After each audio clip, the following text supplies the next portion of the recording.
2 weeks from Friday is when I'll be Yeah, I got leaving. an email on from the jet principal plane. today Daddy. for Maddox in middle school saw. about him, like he's just really been slacking off. We're having problems. He's still going to go to high school, but we would like to set up a meeting. And I just want to be like, why? There's 2 fucking weeks left of school. Just can't you just let him go? suck Jesus for a couple Christ. more days? Yeah. Is this working? Yeah. Are we working? There we are. Kathy's back. Ahoy, Kathy. Ahoy, Jen. Ahoy, ahoy. I met Jen, but it wasn't Jen Jackson, unless Jen Jackson is going under an assumed name. I met transcriber Jen. I met transcriber Jen from the transcription team at the con I was at. Athi? How do you pronounce her name? That one? Yes.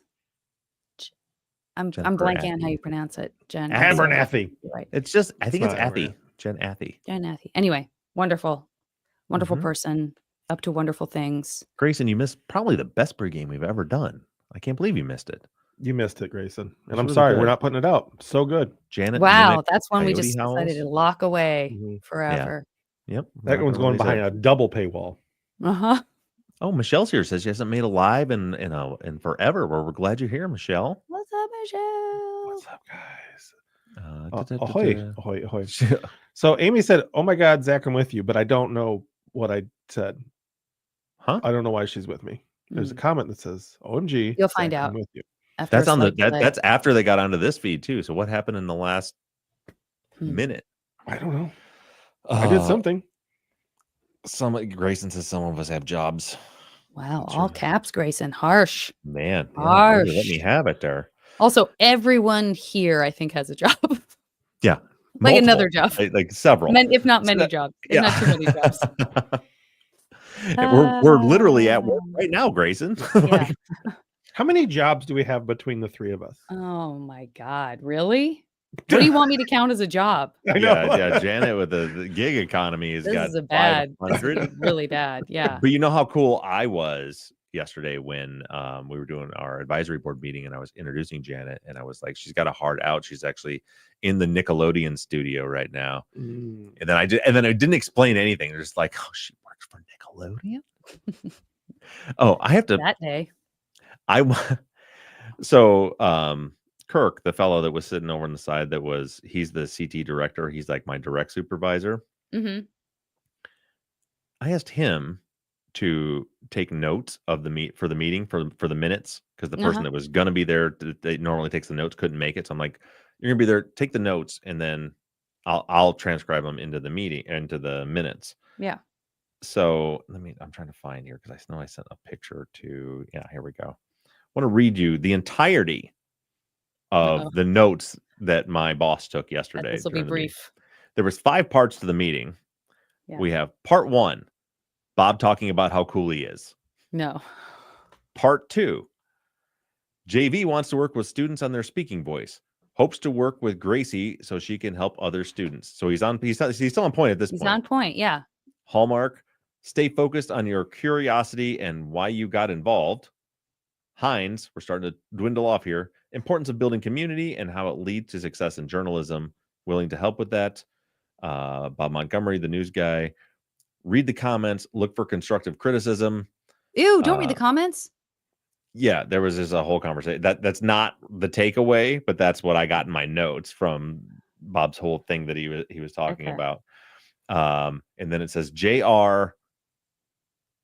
And that's the end of my notes for my minutes. And he had the goddamn balls to tell me, hey, I shared that doc with you for your notes, to your minutes, and then I brought them up today. I'm like, what are you, where were you at for the what?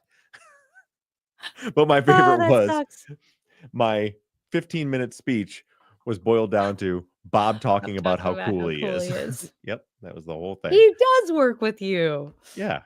Oh, okay. Very funny. Now, I think let's not make a mirror. I just got a new book, so I don't want to. I'm hoping maybe we get a couple of pages in.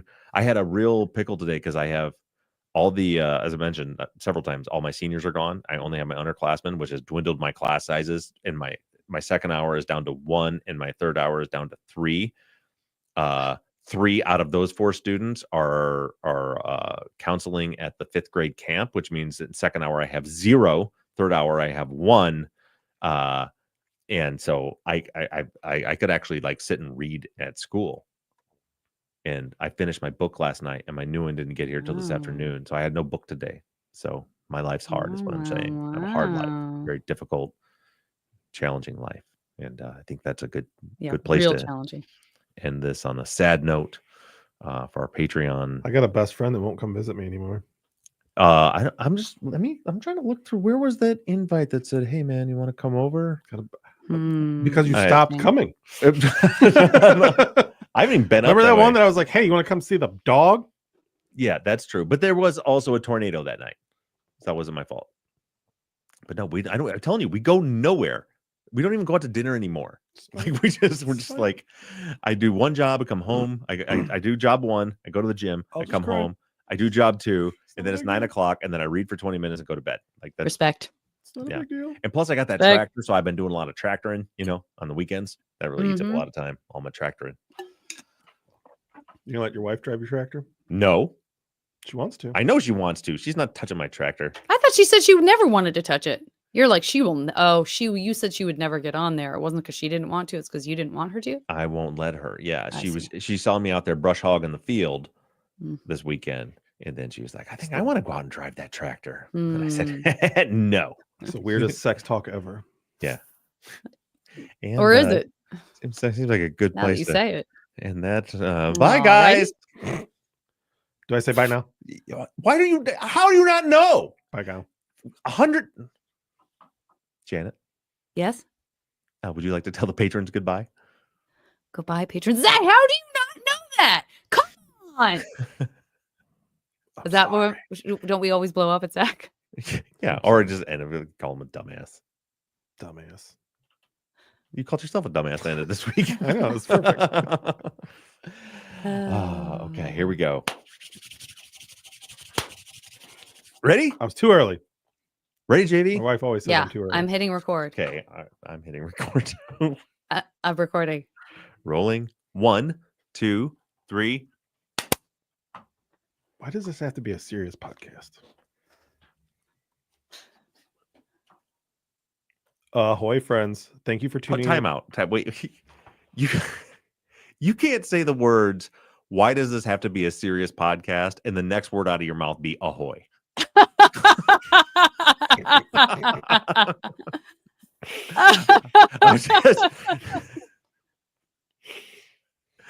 Just wanted to put that out there. Free to start over. Sorry, Erica. True story. Should I say ni hao? Ni hao? Okay. Probably not. All right. No, you shouldn't. I'm so sorry, Erica.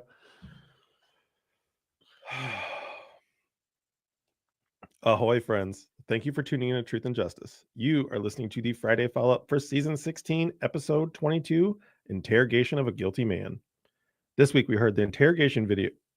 This week we heard the interrogation audio from Chris Watts, who we know is guilty of killing his wife and 2 kids, and we got to see the Reed technique in action.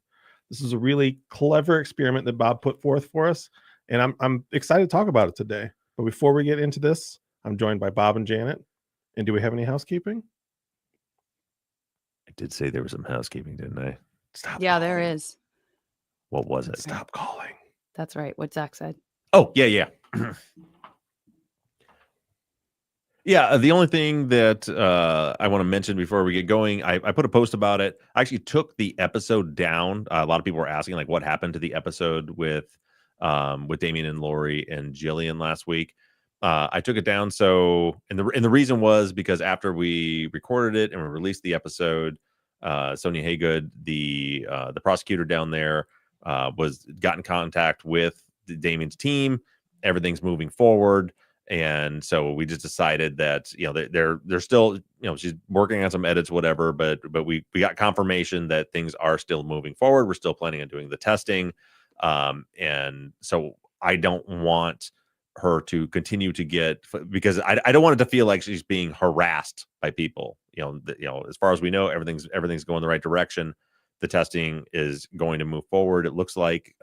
So that's the reason, if you're wondering why the episode was taken down, that's why. And also, if you're just hearing this and you're still, because I know in last week's follow-up, I was like, we need to keep up, be persistent.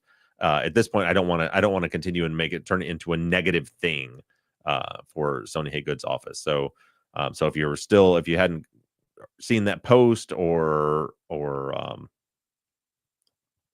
retake that. So if you haven't seen that post or didn't know that the episode was taken down, we can stand down and let's let the process move forward. So I just wanted to put that out on here, that we don't need to continue on making any more of those phone calls.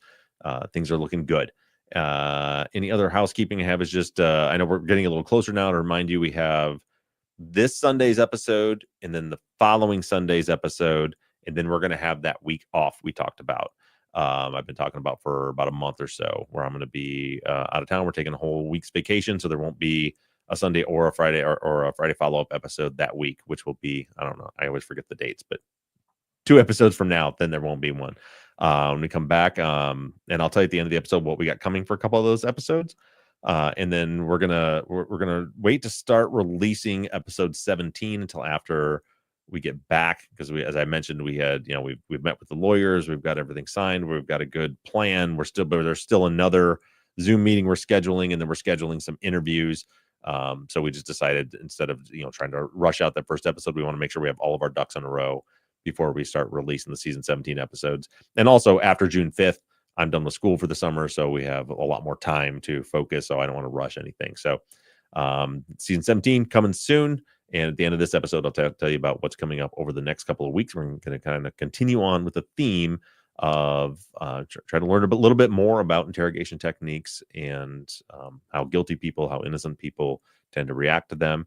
And along those lines, we'll swing it back to what we were just talking about. So this week's episode, this was, and I had said that some listeners, but actually I was reminded later that it was actually Janet on the show who said that she would be curious to hear what it sounded like when the same read technique was applied to someone who we know is guilty, to hear how they reacted to that. And I thought that there's a lot more to that interview, and there's another interview before it, but I thought that hour section of Chris Watt's interview was a perfect example of it. So Zach, I'll start with you. What were your thoughts listening to it? So truly listening to it, it's bonkers how it works. And it's also, I mean, to go back onto Chris Watts for a second, the guy is psychopath, like sociopath. I don't know what you want to call him, but it's so crazy to watch him go through this. And I even went back this week and watched the documentary that's on Netflix, the Chris Watts documentary about that. Yeah, I did too. Just he's crazy to watch. I mean, just how involved he is in, pretending that he's just going along with it. Did the documentary shows the videos of him talking to the news reporters, like out on his front porch? It has some of that. It has the original footage of him with the officers, like when they first come to the house. And it has this interrogation, has several clips of this interrogation, including the moment that they bring the dad in and he confesses to the dad. Yeah. Which is bonkers to me. And the part where I put the note in my phone, it was amazing how quickly he switched gears as soon as they gave him an out. Yeah. As soon as they put in the story that did Shanann do this maybe? And you came in, you had to kill her because she did this. Yeah. And then that's immediately when he's like, "Can I talk to my dad?" And then that's like what he immediately goes into that story as soon as his dad comes in the room. Yeah. Yeah. And there's no question about like how it's designed to work, because what we learned later was that wasn't the story, but he just used the story that they gave him because that seemed like the path of least resistance. Exactly. Because they knew, I mean, he knew that he was caught, basically. He knew there was something going on. So now when they offer them the out, he's willing to take this out to try to save himself. Yeah. And there's so much in the technique that like leads up to that. Like, that's what I find so fascinating about it, is the psychological part of it. Because like if you just sit somebody in a room and you're like, okay, we're going to interrogate you. Okay, listen, we think you did this. I'm sure it was probably something like, maybe Shanann did something to the kids, and then they would not confess. It wouldn't work. It's the technique is designed as this whole process, everything from rapport building and baseline and getting the story on the record and finding ways to find conflict and presenting the evidence. It's like you have to put the chess pieces in the right spot at the right time to get there, so that when you present that, then it triggers that response. And I think it's well, and the way they use the information about the affair towards him too. I mean, that was really interesting. Basically, I mean, they used, because what you find out is the woman that he was having an affair with had contacted the police. And Chris doesn't know that, right? So Chris says, I'm having an affair, I don't want to bring her into this. And they go, we already know Nicole, and immediately drop her name. And then that's when you could kind of almost see the gears go, yeah, like they know more than I think they know. The whole thing is to get them to the point. If you were to simplify it, it's make them comfortable enough to say some things, find places where they tripped up, present them with evidence whether it exists or not. And the whole point is to get them to a point where, remember, they're tired, they're wore down, they just want it to end, and put them in a position where they feel like they have no way out. And that's where the presenting the evidence. In his case, it was the failed polygraph test. What we heard in Richard Allen's case, it was the bullet casing. You put them in a place where they feel like, I'm sunk. I've got to come up with a way to lighten this load, because there's no way I'm getting out of this. And then you present the way out. And it's that whole build up to that point before it works. What did you think, Janet? Yeah, I mean, I had watched, as Zach mentioned, like, I had watched this documentary before, and I think I was so engrossed in how awful it all was. I wasn't really paying attention to that conversation in terms of like reading it through, the Reed Technique lens. So it was really interesting to go back and have that lens put on it. That said, it didn't make it any easier to deal with. That is hard subject matter, as is the case in, Delphi. But I thought it was interesting. I mean, as I was listening to it, to be honest with you, I'm sort of used to the kind of critique, or like the pushing back, often very useful pushing back that listeners have. So I was kind of thinking to myself, like, I wonder if there are going to be people who are looking to make further distinctions between Richard Allen and Chris Watts, whether it's because they believe Richard Allen to be guilty and they're looking for an opportunity to show those differences to further bolster their opinion, or for legit reasons, like they genuinely see a significant difference in the type of criminal or the type of scenario. And we'll get to those from listeners in a minute. But, I don't like to disparage people's intelligence level, but I feel fairly comfortable doing it in this scenario because as a family annihilator, he just seems like an idiot. I mean, not like, you know what I mean? Just like you did this horrible thing and you actually thought you were gonna get away with it. Yeah. I guess I wonder, I'm curious, like, because it doesn't really matter other than in the context of us talking about what's fair or what's not fair, and how subjective that is with respect to the Reed Technique. Like, do we know that he didn't pass that lie detector? Like, she could have said that. You know what I mean? So I just thought that was interesting too. Like, it doesn't really matter whether he did or he didn't. They were going to say he didn't.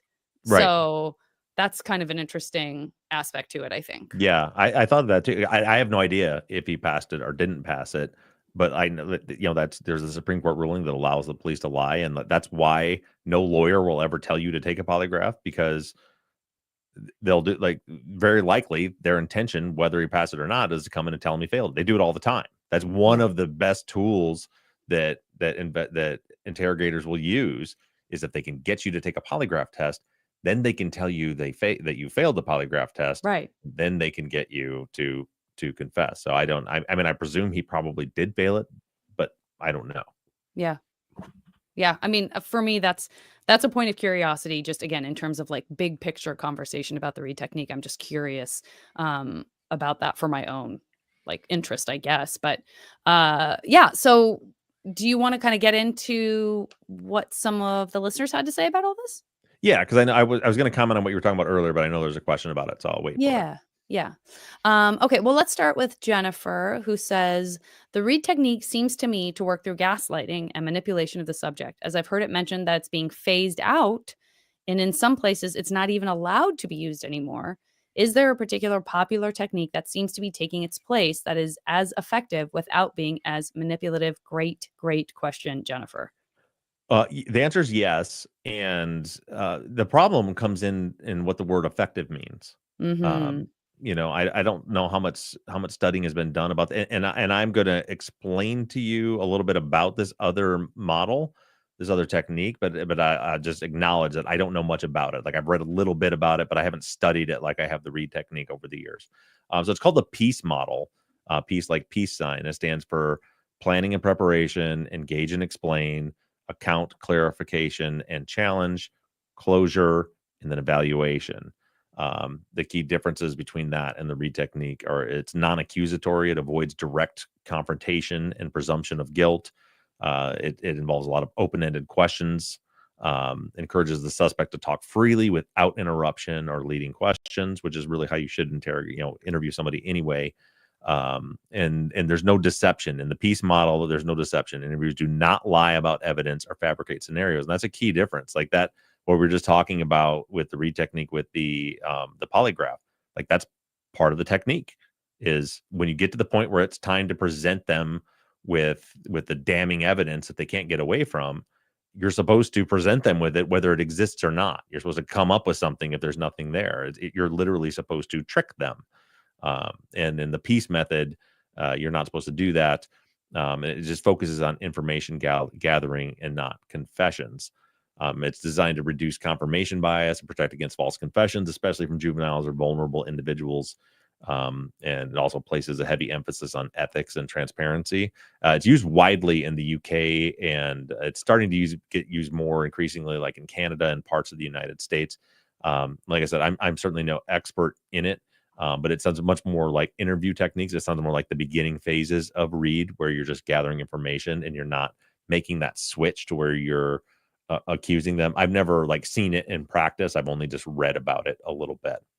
But then again, it comes back to that idea of what's efficient. What you just heard with Chris Watts was very efficient, right? I mean, I would say if your goal is to get confessions, the Reed technique is probably the most effective method out there. The problem is that it can also withdraw out false confessions.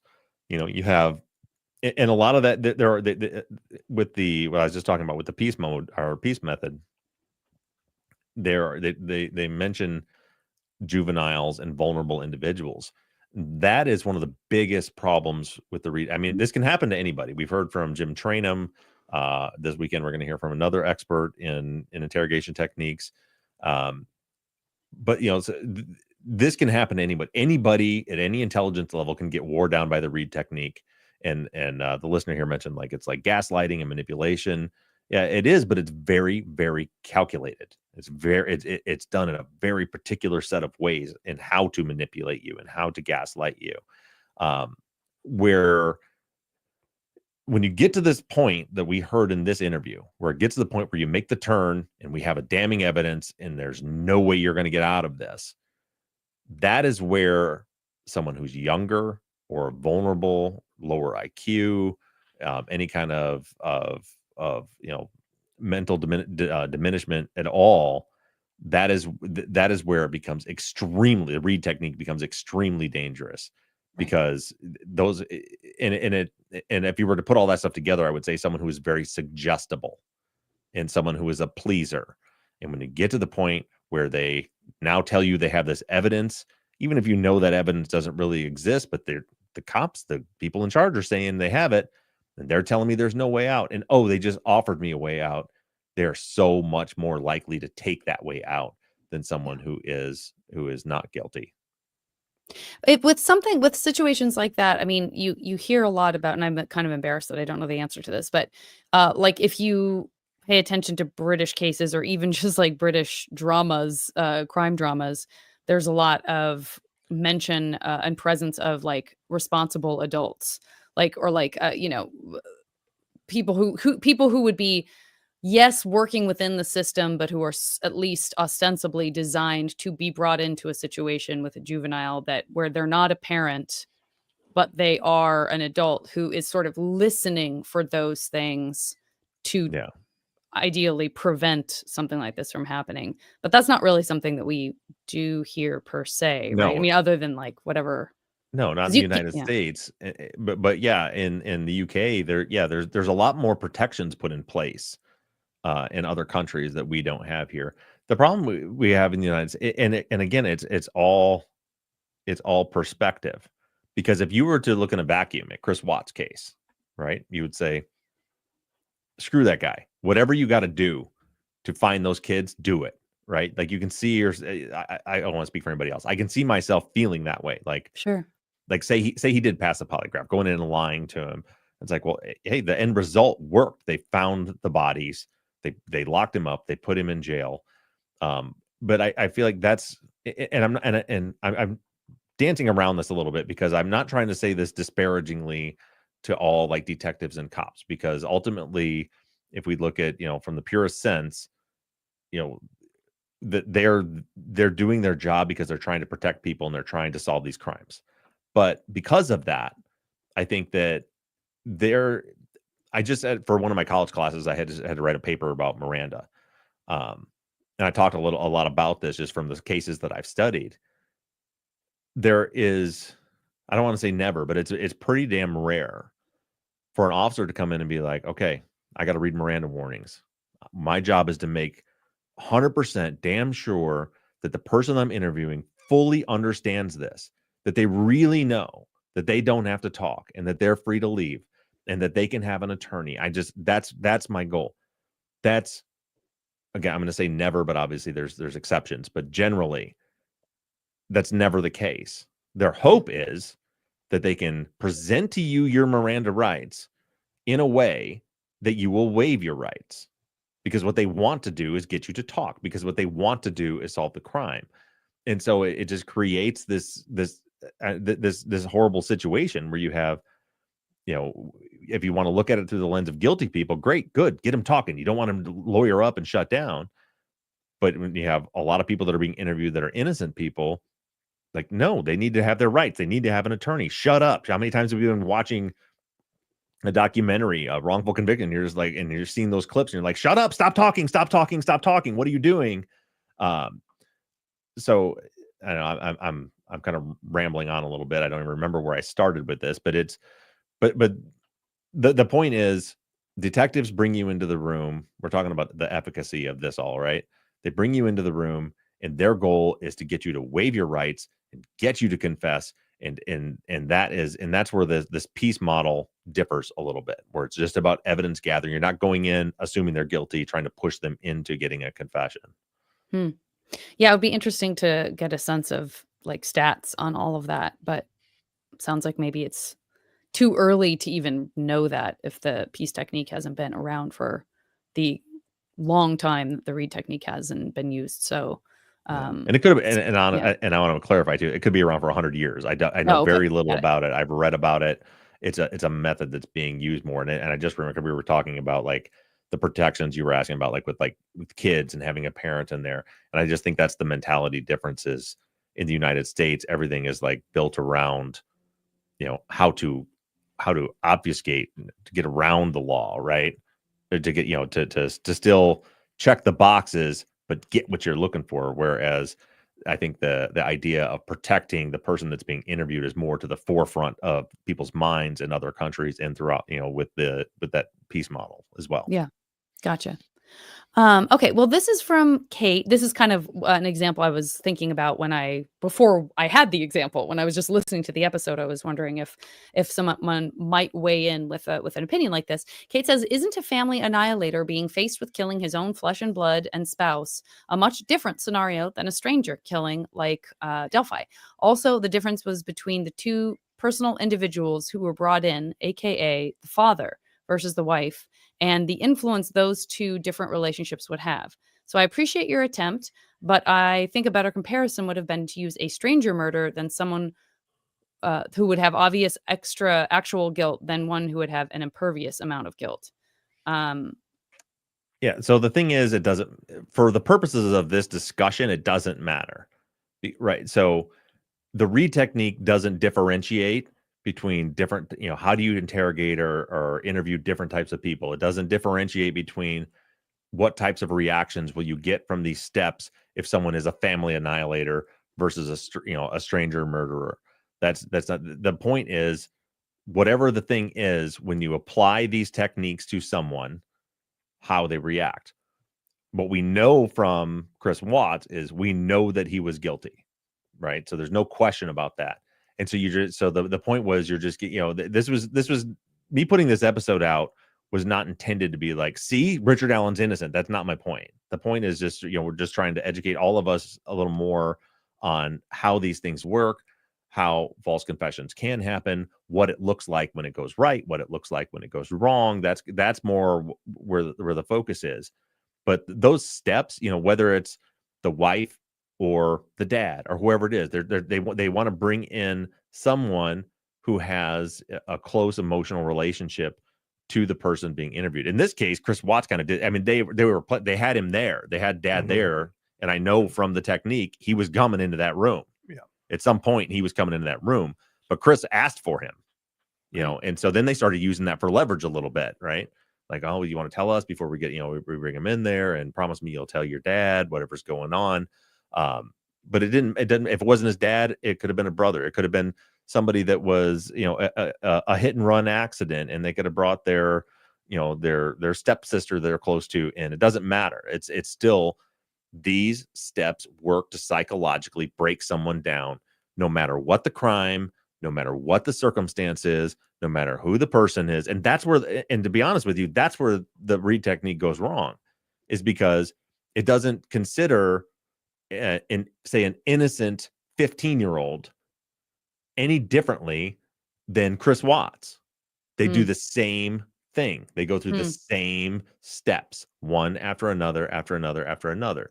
And that's all it is just what I wanted you to see is watch how it worked. And what I think was so interesting about the Chris Watts one is what we've been talking about I've been talking about it for years, but more particularly in the last couple of months, is that idea of they get you in a position, they present you with irrefutable evidence, they make you feel like there's no way out, and then they give you an out. They give you a version of a story that might work, and they take it. And we got to hear exactly that happen with Chris Watts. It wasn't the true story. He gave them their story. Right. Is there a timeline on the Reed technique as to like how long they work it? Because this seemed I know this was a short episode, but I know this is like in the second hour of interrogation. Is that pretty standard? The textbook says most confessions come in the 4th hour. Okay. So this was quicker than that. Yeah. So he caved pretty quickly when they came back. And part of that is, and so how it kind of compares back to the Richard Allen was. And again, I'm not trying to convince, I'm not expecting anybody to listen and be like, oh, you're right, Richard Allen is innocent. I'm just more so when my reference back to him was for any of you listening, the people that are like always biased, the same stuff people always say if I disagree with them, is just show you like, it's not some bias. Like, this is how I'm trained. This is how I evaluate interviews. And so this was I was kind of showing you, these are the reasons why I came away from Richard Allen's interview with the opinion that I have. My opinion could be 100% wrong. I'm not trying to convince you of that. I'm just trying to explain to you that's where it comes from. Because the big difference is when they presented Chris Watts with the failed lie detector and they told him they have this other evidence, Chris Watts assumed he had failed the polygraph. Right. And he knew there is evidence of him doing this because he knows that he did it.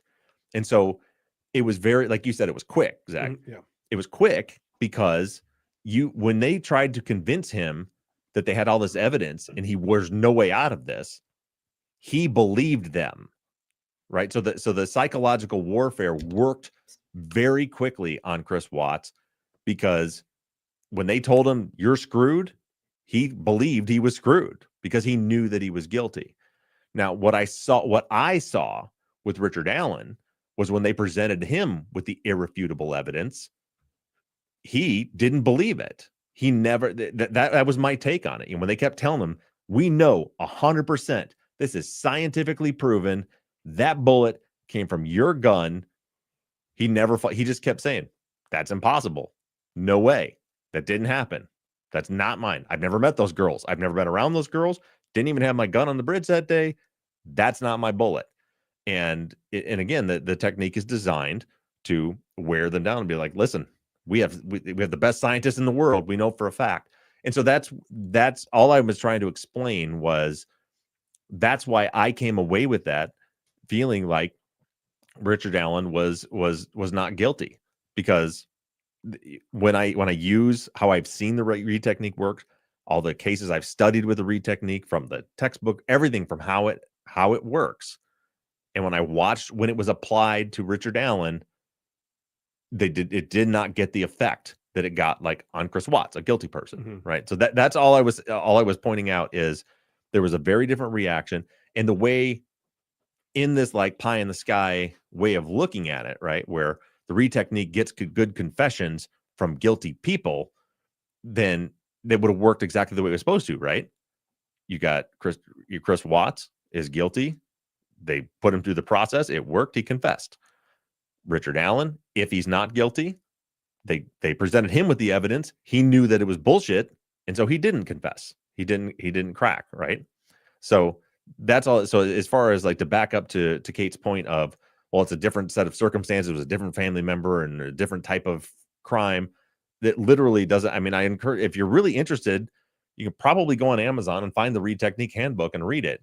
And you won't find the section in there where it says to handle the interrogation differently if it's a different type of crime or a different type of criminal. And again, that is the dangerous part of the read technique, because it doesn't take into account, I'm looking at a 15-year-old kid in front of me.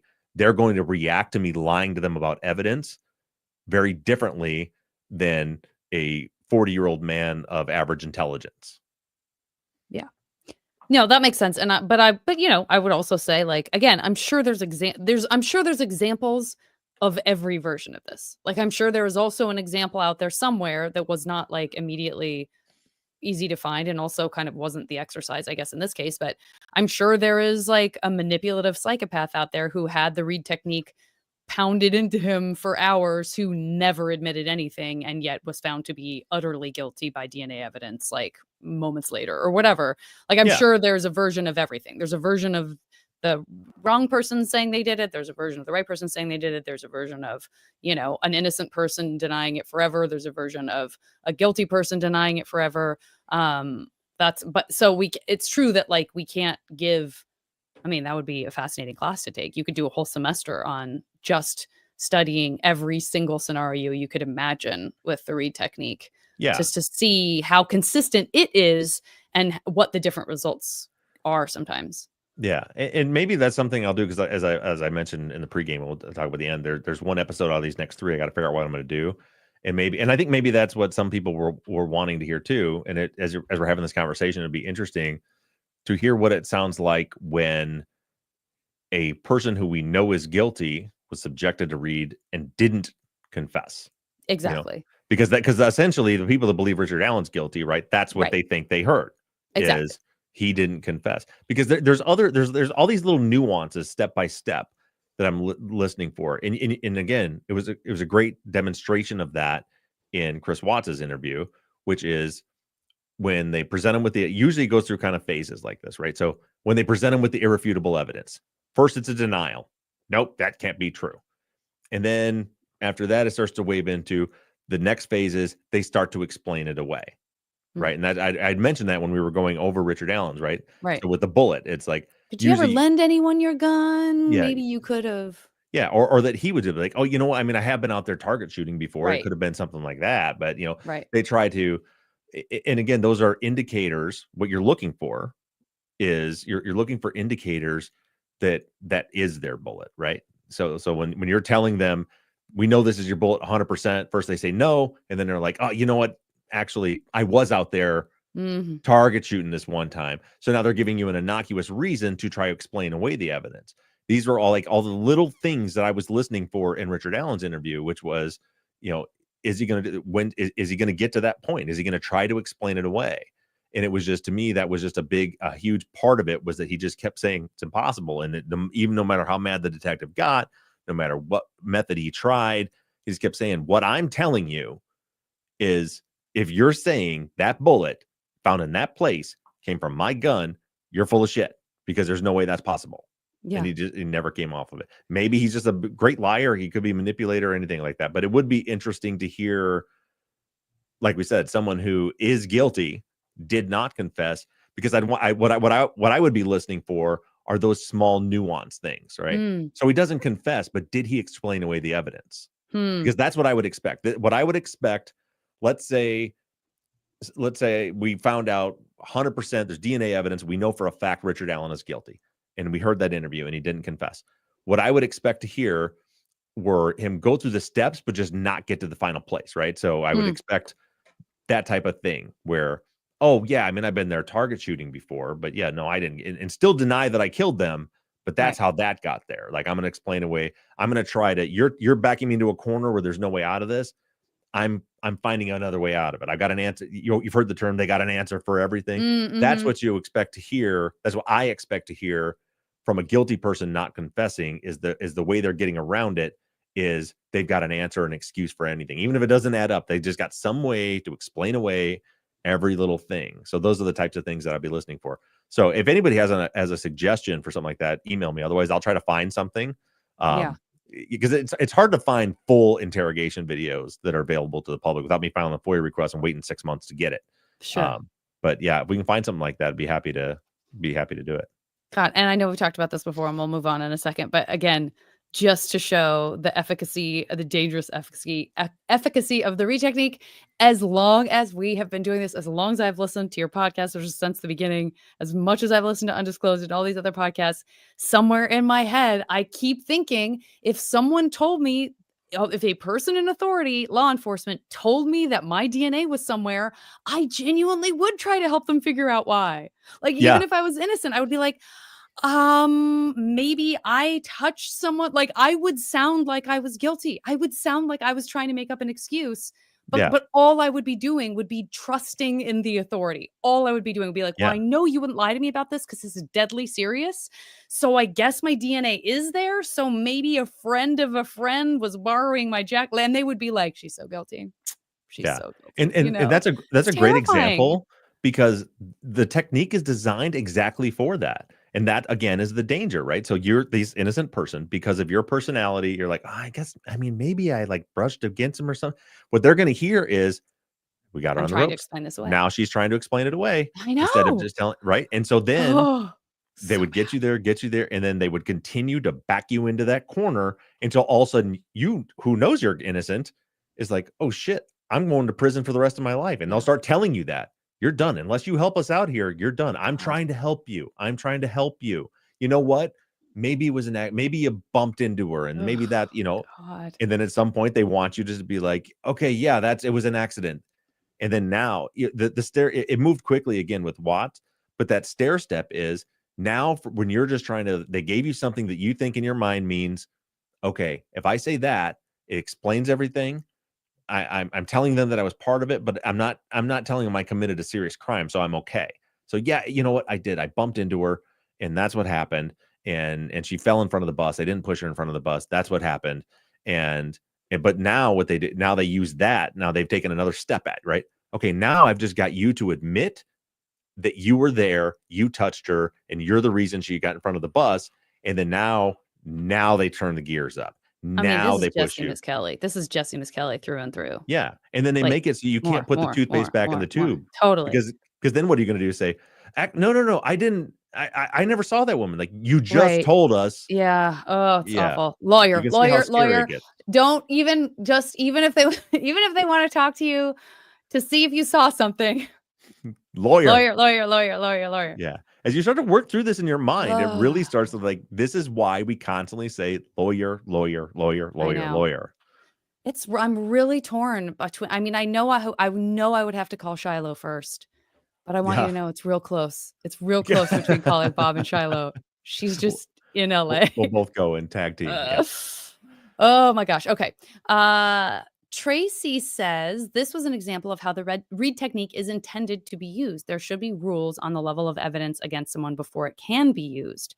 This would undoubtedly be hard to enforce, but what are your thoughts? So sort of saying, I think Tracy may be saying like, not necessarily, like you have to get to a certain point where you're reasonably sure, but then that becomes subjective. Like, how would you put that into a book? Like, you have to have blank to proceed with telling someone they failed the lie detector, even if they didn't.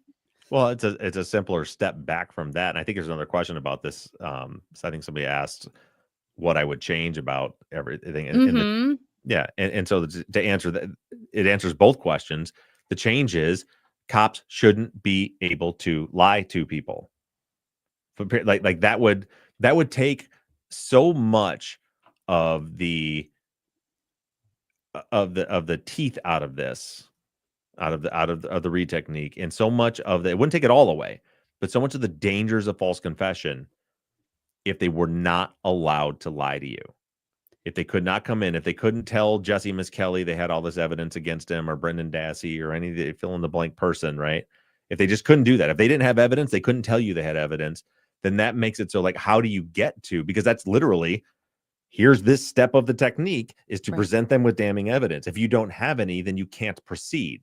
But because of the Supreme Court ruling that exists, they can always proceed. They don't have it, they'll make it up. What about the middle ground that we've talked about that's come up in a lot of cases where someone says, what would be the reason if I found your DNA? Like, you know what I mean? Isn't that sort of the middle? Is like, I'm not saying I did, but I am saying I did, but I'm not saying it, Yeah. And the funny thing is that cops don't have to do that, but they do it sometimes. I don't know why. Maybe somebody has a bit of a moral compass or something where but yeah, that's the common thing, is like, well, if you didn't do this, then explain to me why I would find your fingerprint at the scene. Did you find my fingerprint there? Like, yeah, why would your fingerprint be at the scene? But was it there? You tell me. Right? You know what I mean? But the problem is, most people are, and Janet Varney is one of those people, that in that scenario where a detective says that, I feel like you wouldn't say, was it there? You'd just be like, I don't know. I know. I'd be like, I guess it was there. I guess I'm hearing you say it was there. Yeah. It sounds to me like you just said. Yeah. Yeah.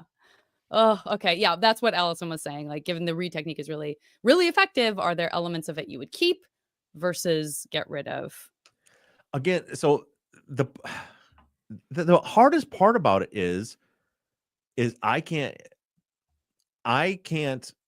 ethically tell you that it never crosses my mind that sometimes it catches the guilty person and helps keep people safe, helps put somebody behind bars before they sexually assault, attack, batter, murder somebody later, find somebody who's missing, whatever. Like, there's so many times where it's so effective. And so like, when you ask a question like, what would you leave, what would you take away, and what I want to say is, well, if they're guilty, then keep it all in. Right. But that's the problem, right? And I'm just being very transparent with you. No, I appreciate that. I want to say, no, fuck it, it should never be done. And I agree. Like, if it comes down to you saying, do you think it should be outlawed? 100% yes.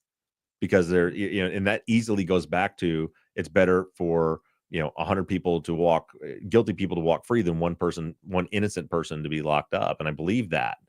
But it's got to be so hard. If you're a good cop and you just keep seeing really shitty stuff happening over and over, and it just wears you down, and you're like, I've seen so many horrible things happen to good people. Usually they're guilty. I mean, you can really see how those biases build up. They're human beings. It's taxing. It's hard. It's, well, even if there's not even if it's not a bias, it's just, the problem is, we work in the wrongful conviction space. And I think that frames our perspective a lot of times, where we look through the lens of everything of, the cops are trying to put they're trying to put somebody behind bars without the evidence, and they don't care if they're not guilty. But the reality is, I like to believe that most of the time, if a cop has somebody in this situation, it's because they are trying to protect and serve. They are trying to catch a guilty person. They believe they have the guilty person, and they want to use every tool in their toolbox to make that happen. And again, that transparency part of what I'm saying here is, and I've said this before, and people have gotten mad at me about it, but I can't lie to you and say that I don't see the perspective. Is, my child has been abducted, and that person is the person that we think has him. What are you okay with the police doing to that person? Everything. fucking waterboard him. I know. You know what I mean? I know. And so for me to sit here and pretend like I don't think that, right? Yeah, obviously I don't want them water, but again, I don't know if my son was missing and I thought that was going to get him back. Yeah. And that's the problem is when you start letting those emotions come into it, everything gets muddy. But again, I want to be clear.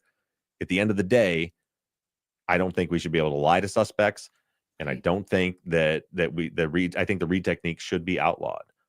But that always for me, I always have in the back of my mind, like, what if it was someone you loved that was on the other end of it? Would you still feel that way? Of course. And it's a tough, it's a dark place to go in your mind. Yeah, absolutely. Well, and I think, in my opinion, I think most of these officers that go into these interrogations truly believe this is the person. Probably most, yeah. Yeah, they're not trying to get a false confession out of this person. They're trying to get a confession because they believe this is truly the person. Right. Like they think they're doing the right thing. Yeah. And I think that the saving where I come back to when I get myself wrapped around all these different hypothetical scenarios is when it comes down to it is you just got to make the police do their job, which is find evidence to get the right person. Because essentially that's what a confession is them trying to cut that corner. I don't need to go out and do all this investigative work and find all this evidence if you just tell me you did it. Right. Well, and be a truth seeker, which we talk about a lot with prosecutors too. Like that it can't be that you want the thing you think is might be true to win. It has to be that you're peeling away the layers and that you're getting closer to a truth instead of drilling down and like doubling down on your opinion or your gut feeling. But it is really challenging. I think, Kathy, we answered your question of like what parts are the most effective at wearing someone down. I hope we feel like we covered that. Real quick, I'll just a real quick answer to that is it's the sum of all the parts. Right. So that comes like when I was talking to Zach earlier and I said, like, if I just sat you down and said, I've got, maybe you just did this without going through the rapport building, without having you put something on the record, without presenting you with the damning evidence, that piece of it wouldn't work. It only works when it's all put together in tandem in that particular order. Andy says, I will again say it seems like the read technique is terrible because it results in false confessions. But on the other hand, it works really well on someone who's guilty. To me, that's basically saying I like it when I agree. Andy, that's what we're all saying. I mean, we're all saying this is hard. This is hard. And I will say too, because I think I made it sound that way, that it's hard. It's not hard. I can easily step back and say, no, you have to draw a line in the sand. Right is right. Wrong is wrong. I'm just kind of sharing my own personal conflicts about it. Oh, for sure. Yeah. No. But I mean, I think that's kind of what Andy's saying too. Maybe not Andy, but and then Kelly points out how horrific Watt's crime was. There's also no question at all about his guilt. Kelly knows that Bob is very much against the death penalty. She wants to know if he would oppose it for cases like this one, or would he turn the other cheek? Yeah, and actually, Chris in the chat, I'll read hers too, because she just made a kind of a similar point. She said, that's the death penalty argument for me, going back to the conversation we were just having. Well, what if it's someone you love? And that's the problem. It's too emotional, right? You let emotions get in. The death penalty is much easier for me. I don't have this conflict with the death penalty. And the reason is because I don't think there's any good evidence that indicates that it's any easier for the family member, that there's any evidence that it's a deterrent. In fact, again, this is the fun part for you guys when I'm taking a bunch of criminal justice college classes that I also had to write a paper about this, where I was doing research about. I was making the argument that the death penalty isn't a deterrent, and the very conversational argument I make about it is there's no criminal that is deciding whether or not to murder someone based on the death penalty. Like nobody's like, you know what, I'm willing to risk life in prison, but I'm not willing to risk the death penalty. That's just silly to me. They're doing it because either they're not thinking or they don't think they're going to get caught. The severity of life in prison as opposed to death, I don't think ever plays into it. But I needed to support my argument with evidence. So I went through and I started looking through statistics like murder rates. And what I found is it's literally exactly the opposite as far as deterrence goes. The states that have the death penalty all have I believe it's all, if I remember correctly, all have higher murder rates than states without the death penalty. So literally, like per capita, more people commit murder in places where there is a death penalty than there isn't. So I don't think the deterrence angle of it works. The paper I was writing was about like all the reasons for punishment. There's like rehabilitation, or there's vengeance, or there's incapacitation, all the different elements of it. And the vengeance piece of it is, as Chris astutely pointed out, it's an emotional argument, but it doesn't really help.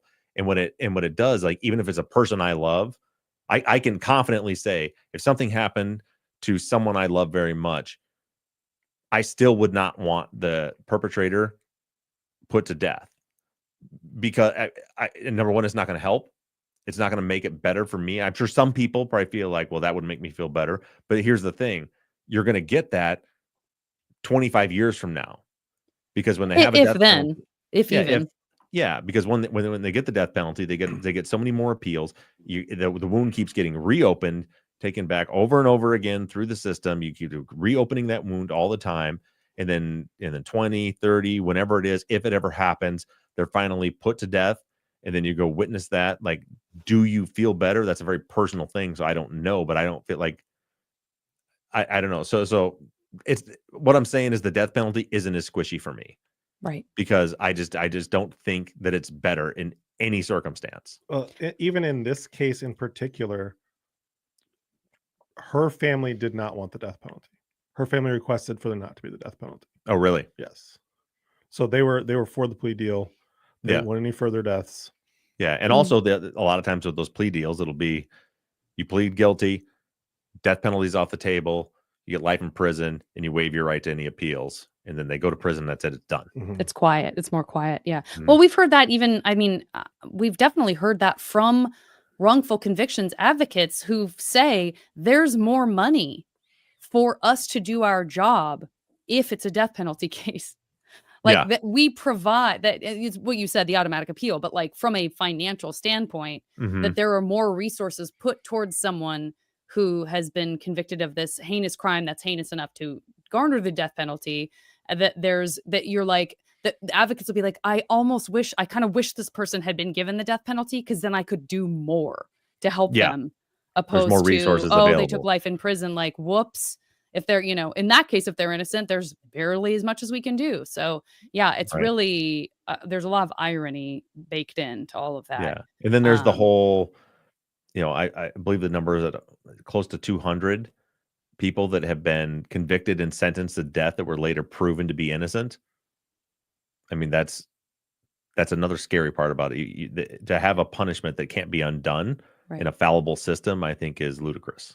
But we all have, we have vengeance fantasies. We're human beings. That's why that we can want to do something in real life that prevents someone innocent from being convicted, and also go watch a movie where someone like goes rogue and, kills somebody that killed their kid. And we're like, yeah. It's like, those are different. They're different. Yeah. Like on paper, it feels the same. Right. But in reality, it's not. It's decades of just waiting in court. Right. That's all we have.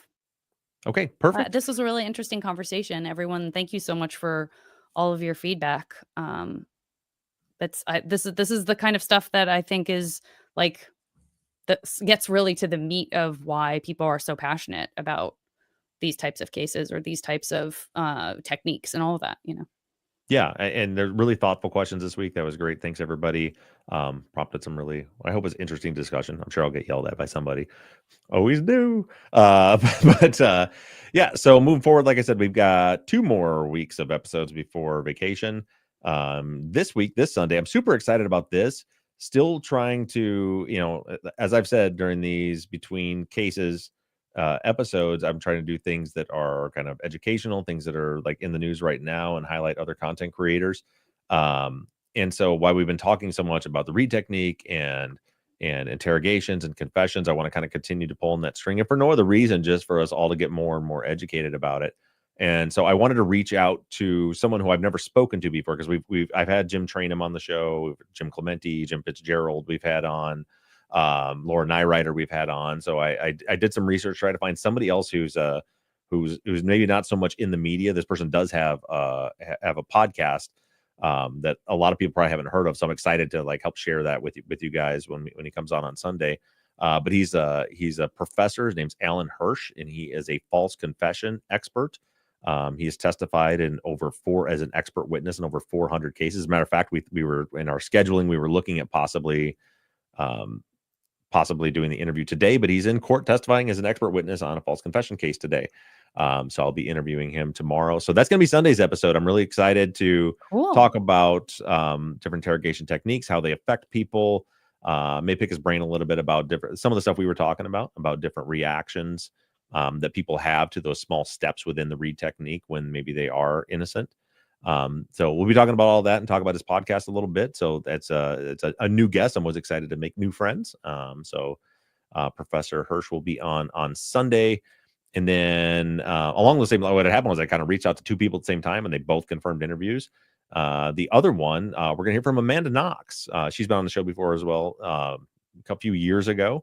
But she just released a 6-part series about false confessions. So, and of course, most of you know about Amanda's experience that she had when she was in her younger years that have, and how hard that was on her and everybody else around. So Amanda's going to come on and talk about that. That episode won't drop until after I get back from vacation. So it's like somewhere on the 15th or something like that, because we're not recording until the 5th.